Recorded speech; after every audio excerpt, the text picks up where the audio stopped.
Hello everyone, সবাইকে স্বাগত জানাচ্ছি বাঙালিয়ানা একটি রেসিপি দেখার জন্য। আজকে আমি বাহারি বেগুন ভাজি তৈরি করে দেখাবো।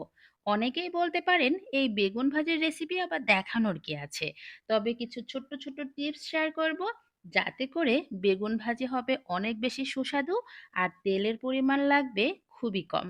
আমি এখানে একটা বড় সাইজের বেগুন চাকচাক করে কেটে নিয়েছি।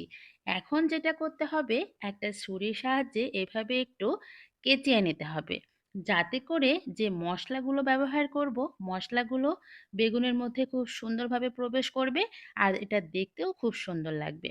সবগুলো বেগুনের পিস আমি পানির মধ্যে ডুবিয়ে মোটামুটি 10 মিনিটের মতো রেস্টে রেখে দিব। মনে রাখবেন, এই 10 মিনিট রেস্টে রাখলে কিন্তু বেগুন ভাজি করার সময় তেলের পরিমাণটা খুবই কম লাগবে। এখন আমি ভালো করে পানি ঝরিয়ে নিয়েছি। দিয়ে দিচ্ছি ১ চামচ পরিমাণ চিনি, স্বাদ মতো লবণ, দিয়ে দিচ্ছি এখানে সামান্য একটু মরিচের গুঁড়া আর হলুদের গুঁড়া। মশলাগুলো দিয়ে এখন বেগুনের পিসের সাথে খুব ভালো করে মাখিয়ে নিতে হবে।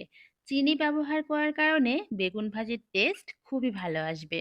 অবশ্যই নেক্সট যখন বেগুন ভাজি করতে যাবেন, একটু চিনি ব্যবহার করে দেখবেন, এটা খেতে খুবই সুস্বাদু হয়। এখন সবকিছু ভালো করে হাত দিয়ে মাখিয়ে মোটামুটি আরও 10 মিনিটের মতো রেস্টে রেখে দিব। চলে যাচ্ছি 10 মিনিট পর বেগুনের পিসগুলো ভেজে নেওয়ার জন্য। একটা ফ্রাই প্যানের মধ্যে অল্প পরিমাণে সয়াবিন তেল দিয়ে দিলাম। তেলটাকে গরম করে নিয়ে বেগুনের টুকরাগুলো দিয়ে দিচ্ছি। বেগুনের টুকরাগুলো দিয়ে আমি ঢাকনা দিয়ে ঢেকে মোটামুটি 3 থেকে 4 মিনিটের মতো রান্না করে নিব।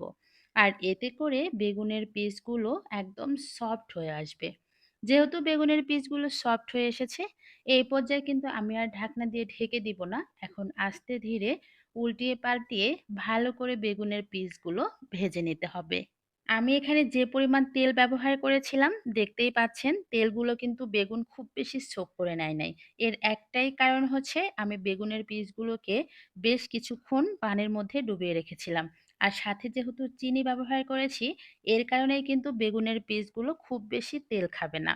এখন আমি এর স্বাদ আরও একটু বৃদ্ধি পাওয়ার জন্যে পেঁয়াজ আর কাঁচামরিচ ফালি দিয়ে দিলাম।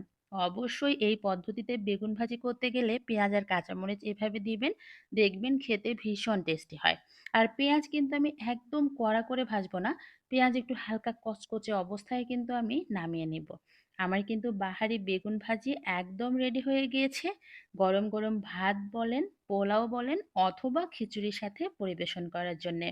এই পদ্ধতিতে অবশ্যই একদিন বেগুন ভাজি করে দেখবেন। আপনার বেগুন ভাজি করতে তেলের পরিমাণ একদমই কম লাগবে। তো সবাই ভালো থাকবেন।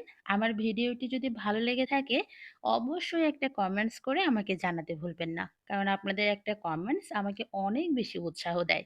আল্লাহ হাফেজ।